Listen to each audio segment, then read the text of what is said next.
আজকে চলুন জেনে নিই একজন ব্যক্তি 100 জনকে হত্যা করার পরেও কিভাবে জান্নাতে গেল। চলুন তাহলে শুরু করা যাক। বুখারী ও মুসলিম শরীফের মধ্যে বর্ণনা এসেছে। আসসালামু আলাইকুম ওয়া রাহমাতুল্লাহি ওয়া বারাকাতুহু। হজরত আবু সাঈদ রল্লাসার বর্ণনা করেন, রাসূলে আকরাম সাল্লাম বলেছেন, তোমাদের পূর্বে এক ব্যক্তি ৯৯টি লোক হত্যা করে। দুনিয়ার শ্রেষ্ঠতম আলিমের সন্ধানে বের হলো।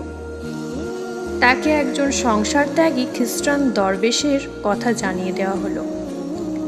সে ওই দরবেশের কাছে গিয়ে বলল, আমি ৯৯টি লোক হত্যা করেছি, এখন আমার জন্য তওবার কোনো সুযোগ আছে কি? দরবেশ বলল, নেই। লোকটি তখন দরবেশকেও হত্যা করে 100 সংখ্যা পূর্ণ করল। এরপর আবার সে দুনিয়ার শ্রেষ্ঠতম আলিমের সন্ধান জানতে চাইলে তাকে একজন আলেমের সন্ধান জানিয়ে দেওয়া হলো। তার কাছে গিয়ে বলল, সে 100 লোককে খুন করেছে, এখন তার জন্য তওবার কোনো সুযোগ আছে কি না? আলেম বললেন, হ্যাঁ, তওবার সুযোগ আছে। তওবা কবুলিয়তের পথে থেকে প্রতিবন্ধক হতে পারে।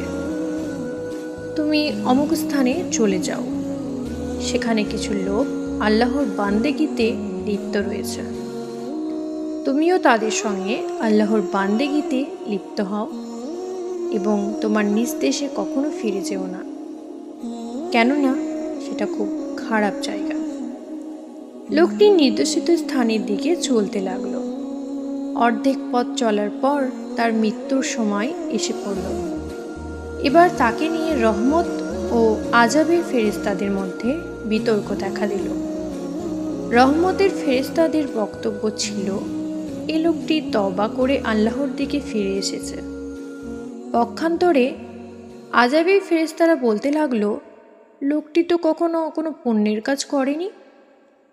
এমন সময় বিরোধ নিষ্পত্তির জন্য মানুষের রূপ ধারণ করে একজন ফেরেশতা তাদের সামনে উপস্থিত হলো। তখন সবাই তাকে সালিস হিসেবে মেনে নিল। সালিসরূপী ফেরেশতা বলল, তোমরা উভয় দিকের জায়গা মেপে নাও, যে দিকটি যার কাছাকাছি হবে সেদিকটি তারই বলে গণ্য হবে। সুতরাং জায়গা পরিমাপের পর যেদিকের উদ্দেশ্যে সে আসছিল তাকে সেদিকটির কাছাকাছি পাওয়া গেল। এর ভিত্তিতে রহমতের ফেরেশতারা লোকটির প্রাণ কেড়ে নিলেন। অতঃপর সে ব্যক্তিটিকে ফেরেশতারা